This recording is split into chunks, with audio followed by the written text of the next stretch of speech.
The phone call came like a thunderclap on a clear day. "I'm calling 911. You're stealing land that doesn't belong to you." The voice was sharp, almost theatrical, slicing through the quiet of my family's ranch. I froze, a bale of hay still in my hands, as Margaret Peterson's words echoed from the gate. Her poodle, tucked in a rhinestone-studded purse, yipped in agreement, its tiny body trembling with misplaced fury. Margaret, the self-appointed queen of the Willow Hollow Homeowners Association, stood there in a pastel tracksuit, her oversized sunglasses glinting under the midday sun.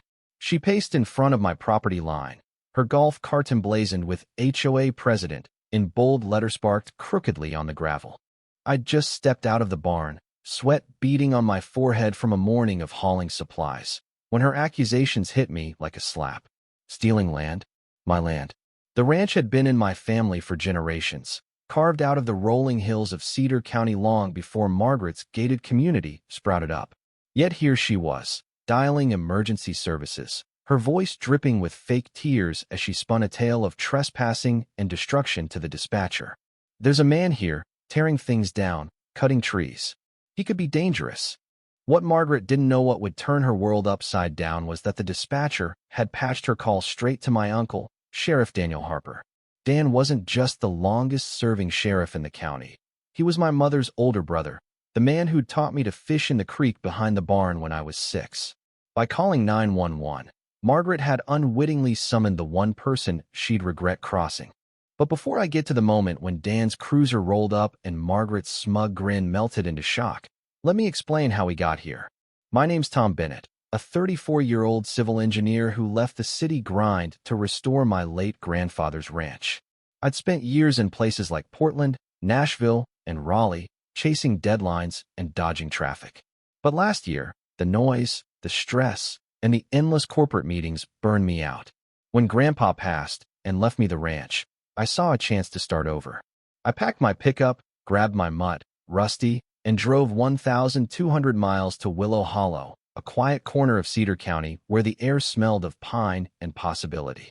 The ranch wasn't much to look at when I arrived.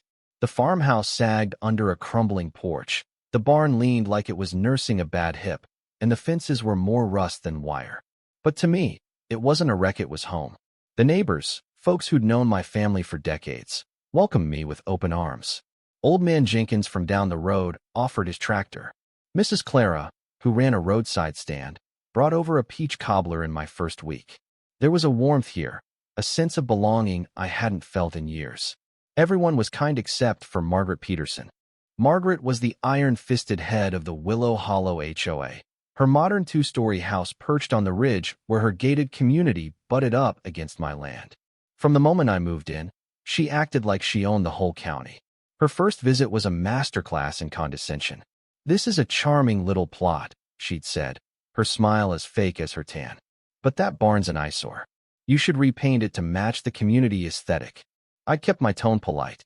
"It's my barn, Margaret, and this isn't HOA land." She'd laughed, a high-pitched trill. "Oh, Tom, the visual impact affects us all. You'll see." That was the start of our feud.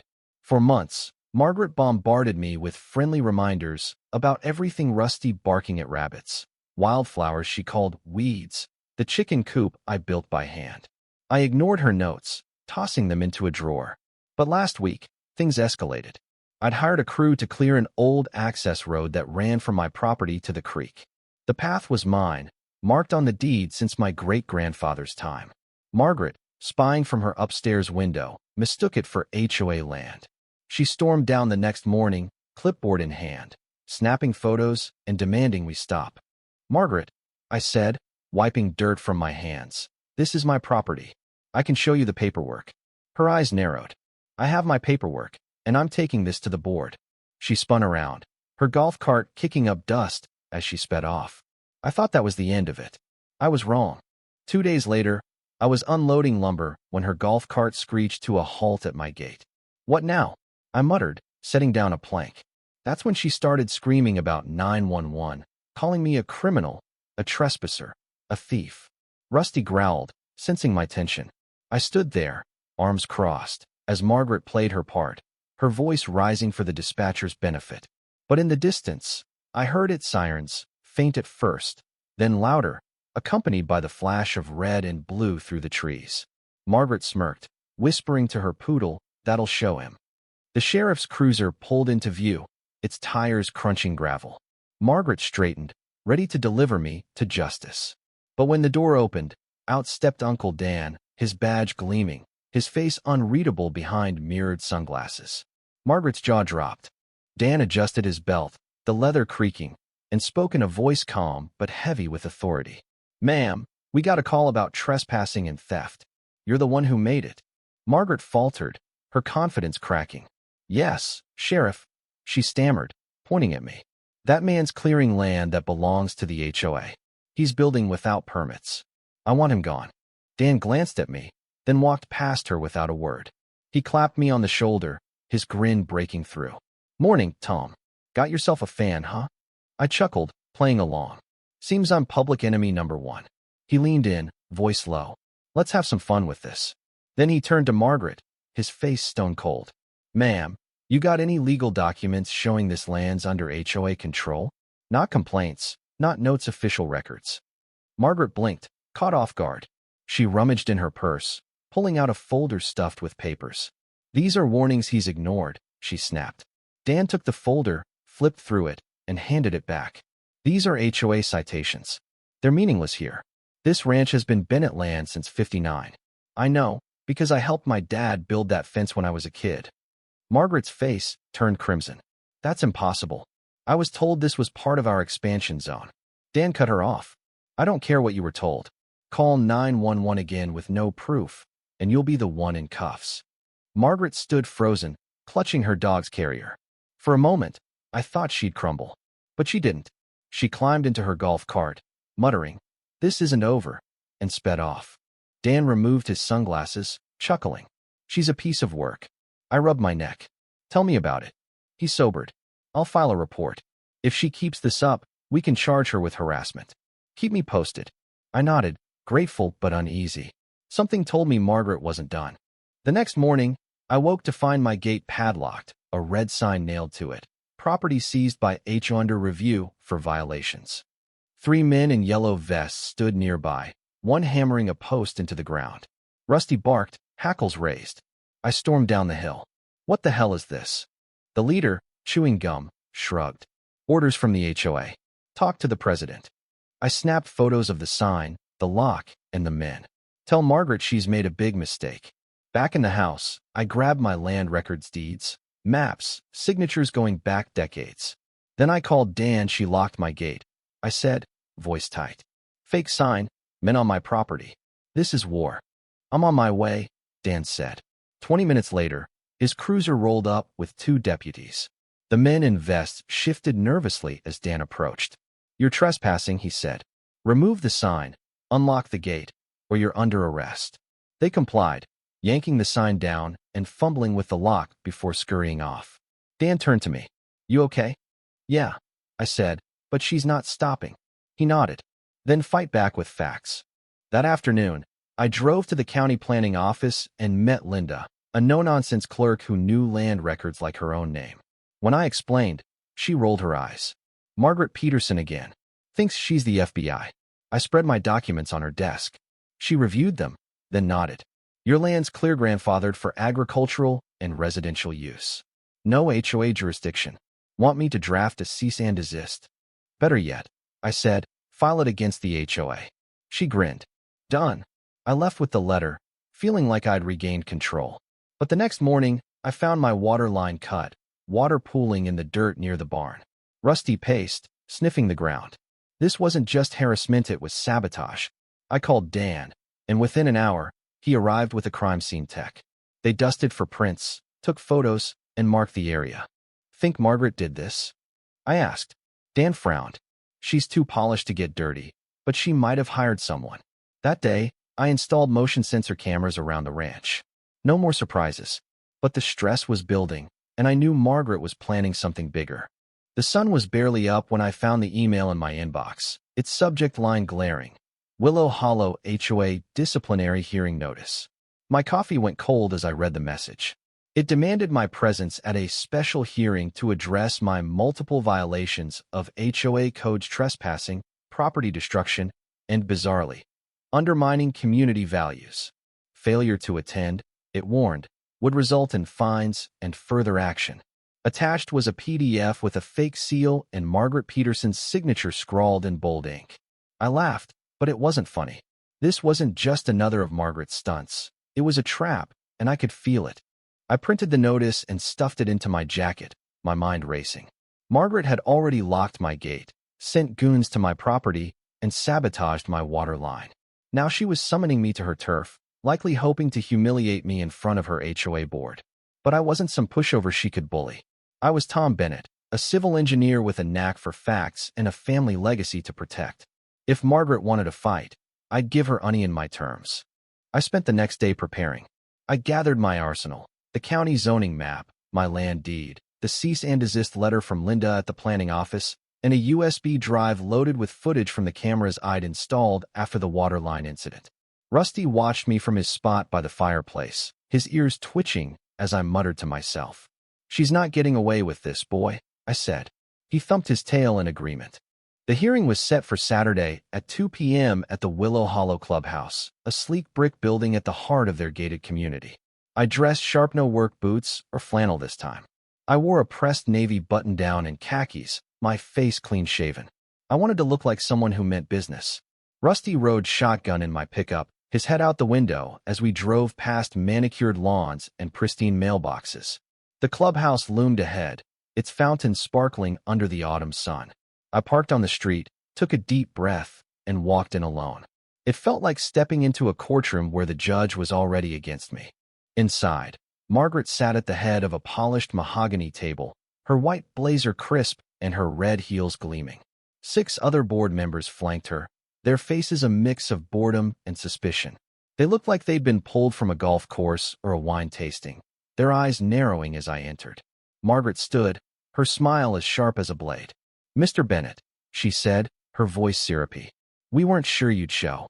"I'm here," I said, setting my folder on the table. "Let's end this nonsense." Her smile tightened. She gestured to a projector screen behind her. "We're here to address your repeated violations of Willow Hollow HOA codes, your illegal use of protected land, and the distress you've caused our residents." The screen flickered on, showing drone photos of my ranch me barn angled to look like a hazard, my tool shed framed as a junk pile. One board member, a man with a gray mustache, muttered about safety concerns. I let them talk, their accusations piling up like kindling. When they finished, I stood, my voice steady. "Let's set the record straight." I laid out my documents one by one. "This is my land deed, filed in 1959. This is the county zoning map, showing my ranch is outside your jurisdiction. And this," I held up the cease and desist letter, "is from the county planning office, ordering your HOA to stop harassing me." Margaret's eyes flicked to the board, but I wasn't done. I plugged my USB drive into their laptop. "And these are videos from my security cameras, installed after your seizure stunt."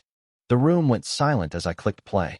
The first clip showed Margaret's 3 lackeys nailing the fake, property seized sign to my gate.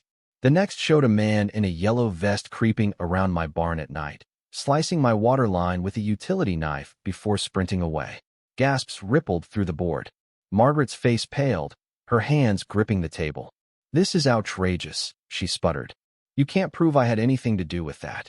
"You're right," I said, my voice calm but firm. "That's why I've turned all this over to Sheriff Harper. He's investigating." I paused, letting the weight sink in. "Oh, and one more thing. If this doesn't stop, my lawyer will file charges for trespassing, property damage, and defamation. And since Sheriff Harper's my uncle, I don't think he'll hesitate to act." The room erupted in whispers.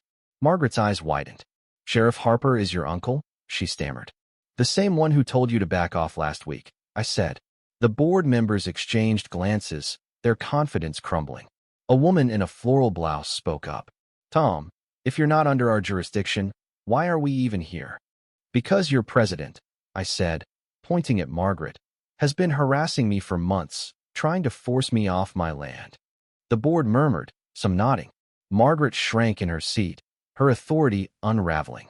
Then I played my final card. If this continues, I won't just sue. I'll make sure every resident in Willow Hollow knows what you've done." The board voted on the spot to dismiss all charges and end the hearing.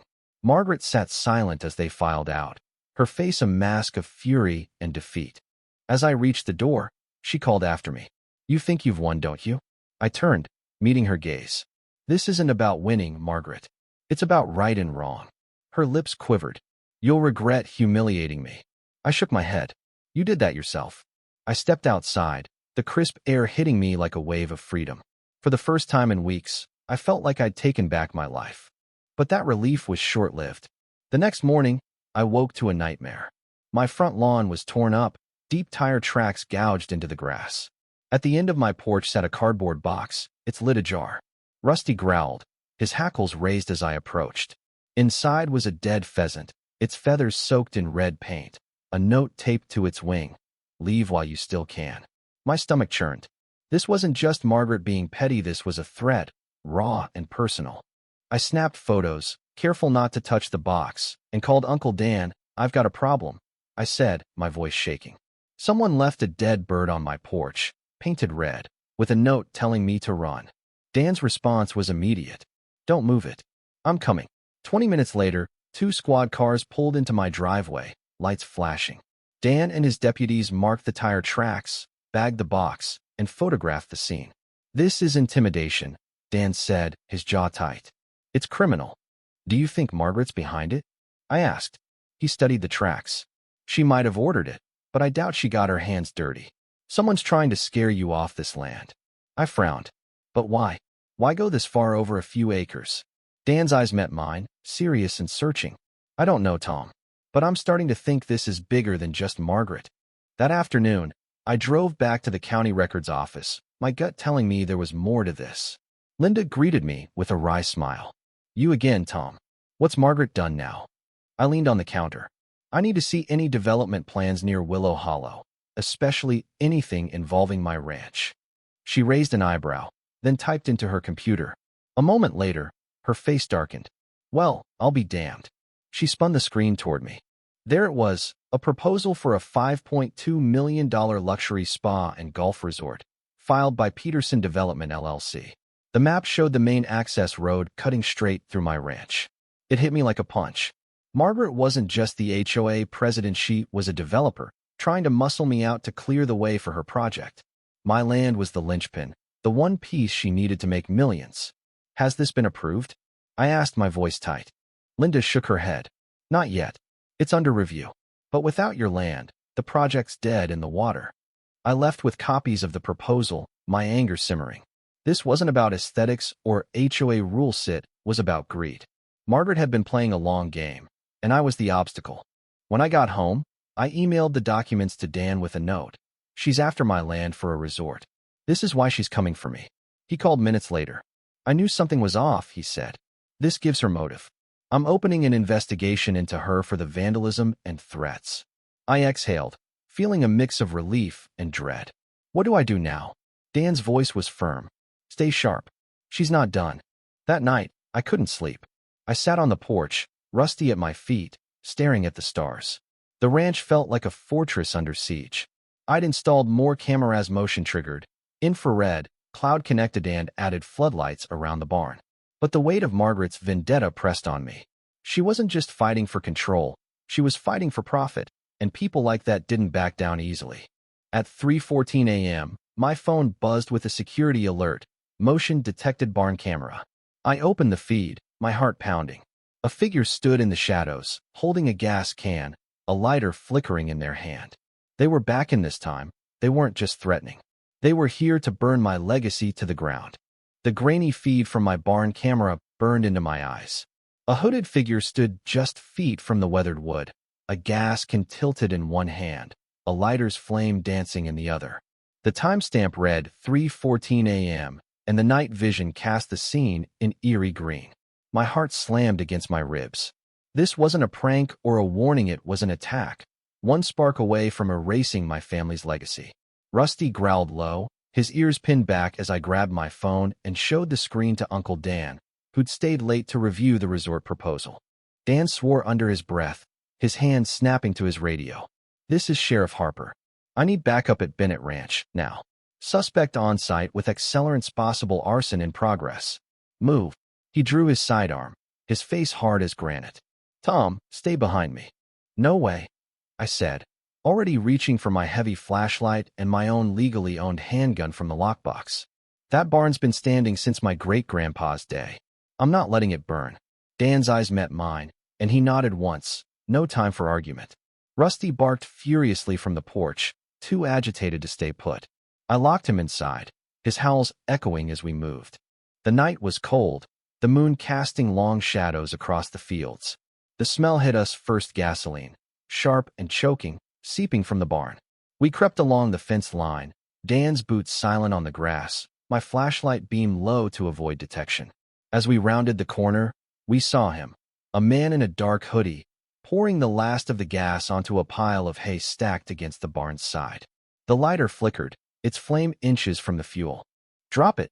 Dan's voice roared like a shotgun blast. The man froze, the lighter trembling in his hand.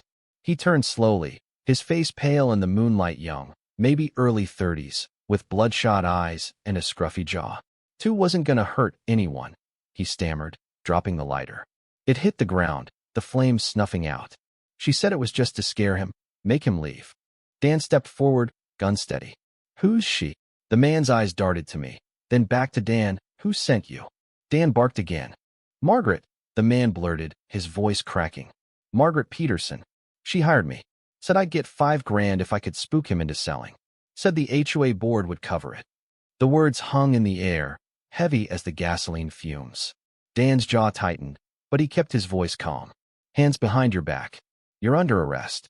Minutes later, two cruisers screeched into the driveway, their lights painting the barn in red and blue.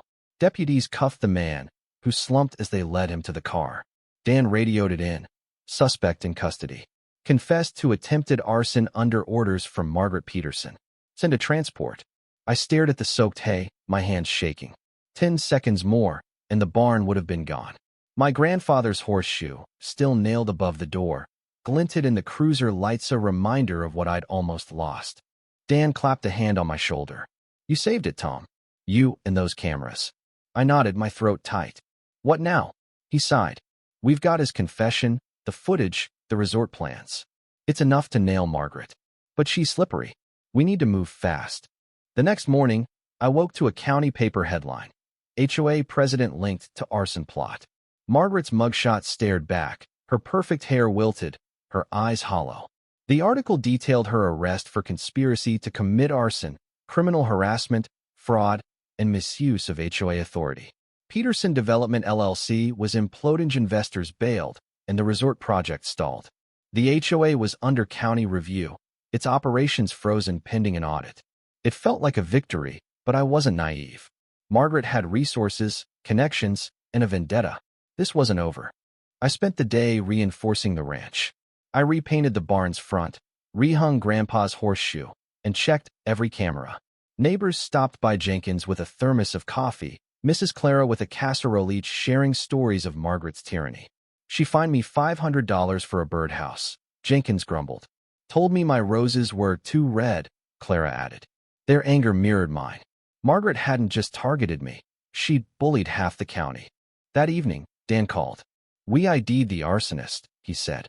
Name's Kyle Reese, a drifter with a rap sheet, vandalism, petty theft. He torched a shed last year, got off on a technicality. Margaret found him through a shady contractor. We're charging him, but he's small fry. She's the real problem. I gripped the phone. What's her defense? Dan snorted. Her lawyer's calling it a misguided business deal. Says she was protecting the community. Nobody's buying it. I hung up, my mind churning. Margaret's arrest was a win, but her influence lingered. The HOA board still had her allies, and the resort proposal, though stalled, wasn't dead. I needed to do more than defend. I needed to fight back, publicly. An idea sparked. Dan, I said when I called him back. What if I expose her to everyone? Hold a community meeting, show the evidence, the videos, the plans, the threats. If she's done this to me, others might be next. Dan paused. That could work, but it's risky. You're painting a target on yourself. I glanced at Rusty, curled up by the fire. It's already there. Might as well show them I'm not scared. He sighed. All right, I'll back you, but be ready for anything. The next day, I printed flyers. Community landowners meeting learn the truth about HOA overreach. Friday, 6 p.m., Cedar Hollow Hall. I handed them out at the feed store, the diner, even the church. I didn't expect much. Folks around here were busy, skeptical of drama. But when Friday arrived, the hall was packed. Farmers in overalls, retirees in cardigans, small business owners, even a few HOA residents, stood shoulder to shoulder, their murmurs filling the air. I stood at the front, my laptop connected to a projector, my stomach in knots. This was my chance to end Margaret's reign. Just as I opened my mouth, the doors slammed open. Margaret stormed in, her heels clicking like gunfire. Behind her trailed a man in a charcoal suit and another in a county vest, both clutching folders. The room fell silent. Margaret raised her chin, her voice cutting through the tension. This meeting is illegal. You're trespassing on property managed by the Willow Hollow HOA. As president, I demand you disband now. A rancher in the back laughed. This is a public hall, not your backyard. Margaret ignored him. The suited man stepped forward, his tone polished. I'm Richard Hayes, legal counsel for Peterson Development. We're here to clarify misconceptions about our proposed project. I clenched my fists. They wanted to bury this in legalese. Not today. I stepped forward. You're not clarifying anything. You're here to intimidate. The crowd murmured, some nodding. I raised a hand, silencing them, and turned on the projector. You want the truth? Here it is. The screen lit up with the county zoning map, my ranch clearly outside the HOA bounds. I zoomed in on my deed, my name in black ink. This is my land. No HOA control. Then I showed the resort proposal, highlighting the access road through my fields. Peterson Development needs my ranch to build a $5.2 million spa. That's why Margaret's been harassing me. Fake signs, cut water lines, even hiring someone to burn my barn. I clicked again, and the security footage played. The seized sign, the slashed pipe, Kyle Reese with his gas can. The crowd gasped, some whispering arson, and she's lost it. Margaret's face twisted with rage. None of that's proven, she snapped. You can't accuse me without evidence. I met her gaze. I'm not accusing. I'm showing. And all this is with Sheriff Harper, who's investigating you. Dan, standing at the back, arms crossed, spoke up. He's not lying. This is a criminal case now. Margaret spun toward him. This is a conflict of interest. You're his uncle. Dan stepped forward, the crowd parting. I'm also the sheriff. You broke the law, Margaret. You'll answer for it. The room exploded. Farmers cheered, retirees clapped, and an elderly woman sobbed. She fined me $800 for my grandkid's bike. The tide had turned. Margaret tried to leave, but Hayes blocked her. You didn't mention an investigation, he hissed. You said this was a zoning error. Margaret stammered. I was protecting the community. Hayes turned to Dan. We withdraw all claims against Mr. Bennett and will cooperate fully. They left, Margaret's heels echoing in defeat. The crowd swarmed me with handshakes and stories of HOA abuse. The meeting became a rally, a community reborn. But that night, Dan knocked on my door, his face grim. He handed me a folder. Margaret's lawyer gave us this. Inside was a drone photo of my barn, taken weeks ago. They weren't just snapping pictures, Dan said. They were surveying, prepping permits to build once you were gone. I stared at the image, my blood boiling. She was never going to stop. Dan nodded. And we just found out Kyle Reese tried to torch another property last year. Got away with it. We've got his face now. So what's next? I asked. Dan's eyes hardened. We're arresting him for good. And Margaret's going down with him. As he left, my phone buzzed another security alert. Motion detected backfield. I opened the feed. A figure stood near the creek, holding something metallic. Not a gas can this to me a crowbar. They were back, and they weren't done. The security alert buzzed my phone like a wasp, the screen glowing with a new threat. Motion detected backfield, 11:47 p.m. I opened the feed, my pulse racing. There, near the creek that bordered my ranch, stood a figure in dark clothing, a crowbar glinting in their hand under the moonlight. The infrared camera caught every detail: their hunched posture, the way they scanned the darkness, as if expecting trouble. This wasn't Kyle Reese, the arsonist now in custody. This was someone new, and the crowbar told me they weren't here to talk. I grabbed my flashlight and handgun, my hands steady despite the adrenaline. Rusty growled, his teeth bared, but I locked him in the house. "Stay, boy," I said, his whines following me out. I called Uncle Dan, my voice low. "Someone's on my property, back by the creek. They've got a crowbar." Dan's response was immediate. "I'm 10 minutes out. Don't engage alone, Tom." But I couldn't wait. The creek was where my water pump sat, the one feeding the barn and house. If they smashed it, I'd be crippled. I moved through the fields, sticking to the shadows, the night air sharp with the scent of damp earth. The figure was still there, now crouched by the pump, the crowbar raised. I flicked on my flashlight, the beam pinning them like a spotlight. "Drop it," I shouted, my voice cutting through the silence. The figure spun, startled, and I saw his face, a man, mid-40s, with a scar across his cheek and eyes wide with panic. He dropped the crowbar and bolted toward the woods. I gave chase, my boots pounding the grass, but he was fast, disappearing into the trees. My lungs burned as I stopped, scanning the darkness. The crowbar lay abandoned by the pump, which was mercifully intact. I snapped photos and called Dan again. He ran, but he left the crowbar. Tried to smash the pump. Dan's voice crackled. "Stay put. We're pulling in now." 2 cruisers arrived, their lights sweeping the field. Dan and 3 deputies fanned out, one collecting the crowbar in an evidence bag, another checking the woods. Dan studied the pump, his face grim. "This is escalation," he said. "Margaret's in jail, but someone's still coming for you." I nodded, my jaw tight. She's got people doing her dirty work. But why keep pushing when she's already down? Dan's eyes narrowed. "That's what we need to find out. Let's pull the camera footage." Back at the house, we reviewed the video. The man's scar was unmistakable, and the timestamp showed he'd lingered for 10 minutes, scoping the pump before I interrupted. Dan sent the footage to the station for facial recognition. "If he's got a record, we'll find him," he said. "But you need to be on high alert. This isn't random." The next morning, I reinforced the ranch again, more lights, a stronger lock on the pump, and a new camera angled at the creek. But the real work was mental. Margaret's arrest hadn't stopped the attacks, which meant someone else was pulling strings, or she'd planned this before her arrest. I couldn't shake the feeling that the resort project was only part of the puzzle. Why risk so much for a piece of land, even a valuable one? I drove to the county records office, determined to dig deeper. Linda, the clerk, greeted me with a tired smile. "Tom, you're going to wear out my welcome mat." "What now?" I leaned on the counter. "I need anything on Peterson Development Partners, investors, permits. Something's not adding up." She tapped her keyboard, her brow furrowing. "Well, look at this." She turned the screen, showing a list of Peterson Development stakeholders. One name stood out: Victor Langley, a real estate tycoon known for shady deals across 3 states. "Langley's got a reputation," Linda said. "Buys up land cheap, flips it for millions. Rumor is he's got county officials in his pocket." My stomach sank. "Is he tied to the resort?" Linda nodded. "He's the primary investor. If your ranch blocks the access road, his $5.2 million goes up in smoke." I left with copies of the investor filings, my mind racing.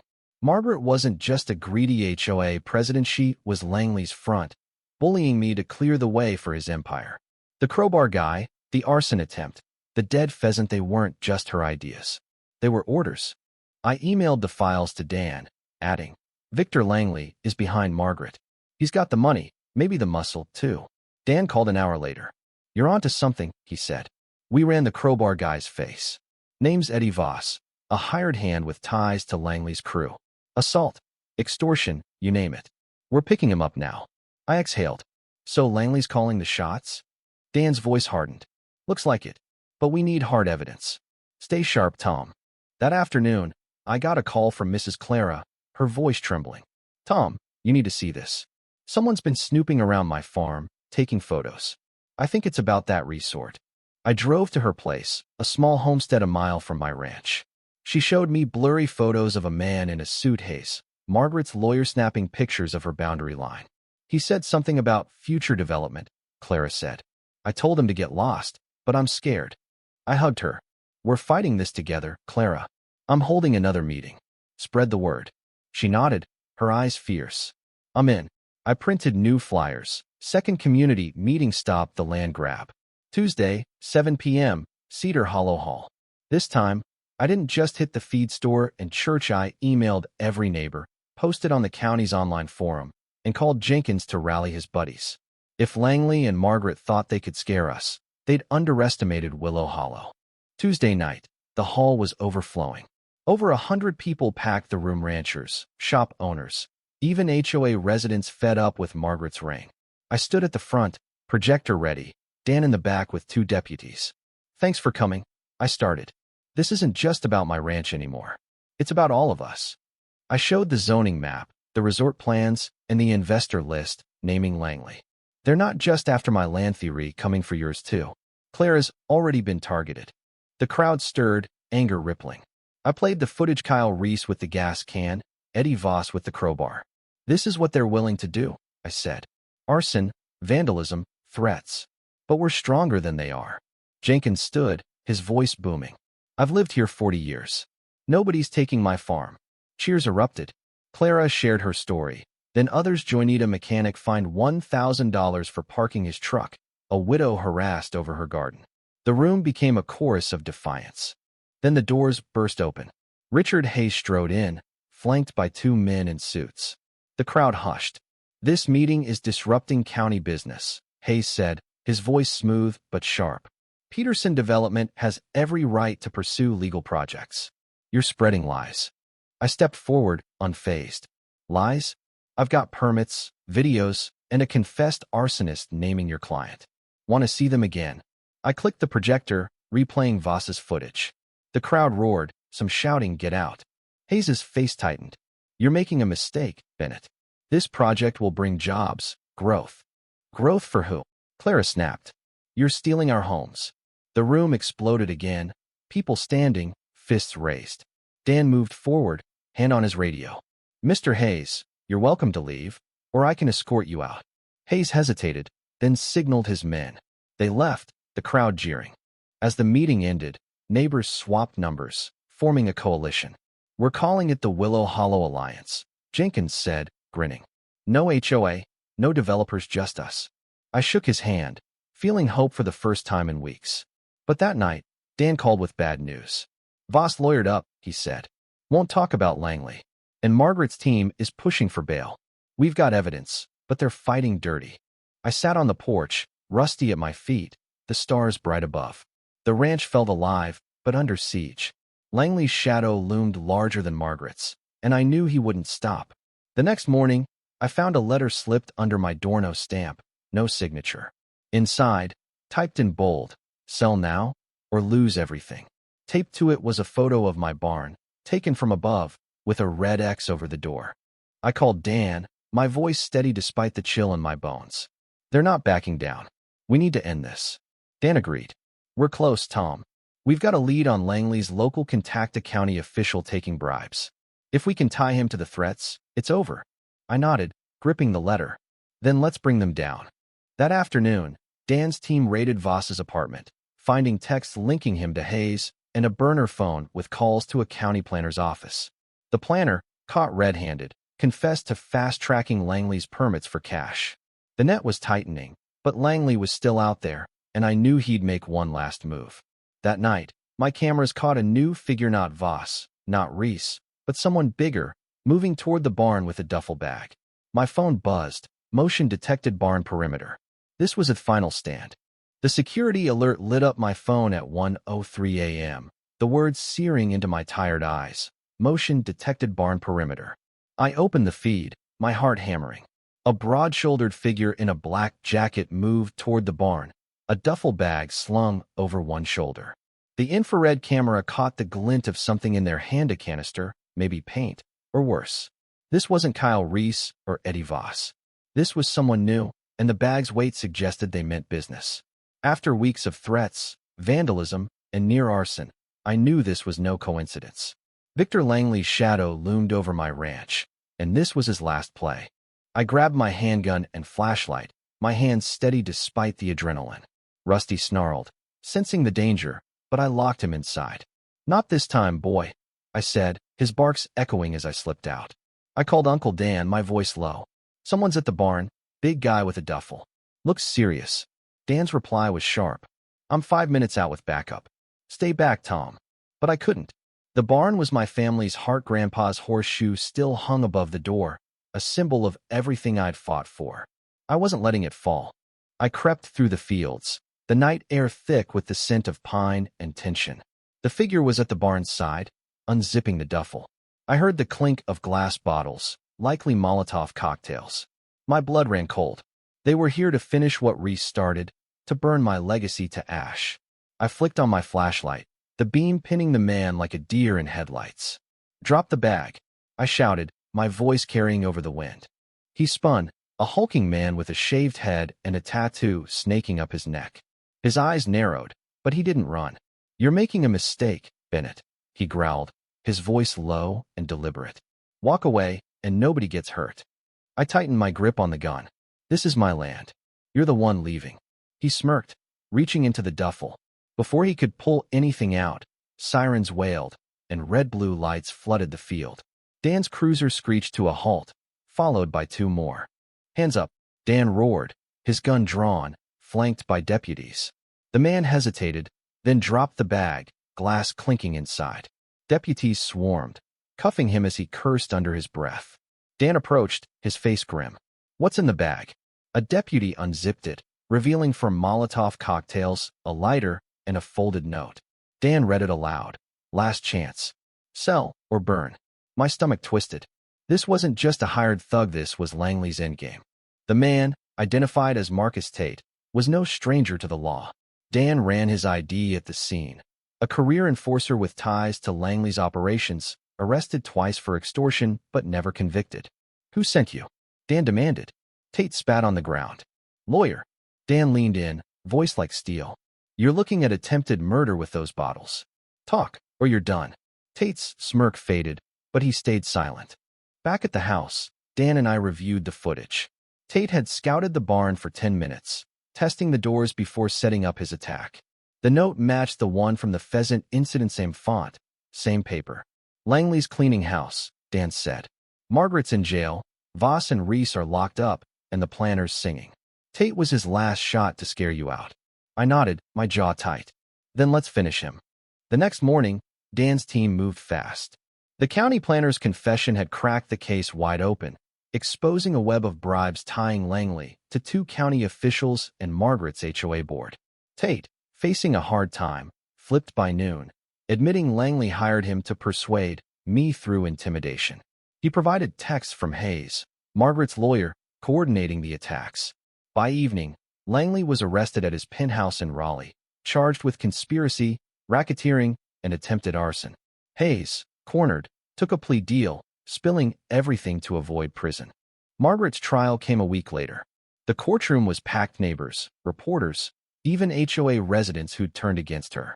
The prosecution played my videos, Reese's gas can, Voss's crowbar, Tate's Molotovs. They showed the resort plans, Langley's investor list, and the planner's testimony. Margaret's defense crumbled, her lawyer's community protection excuse laughed off by the judge.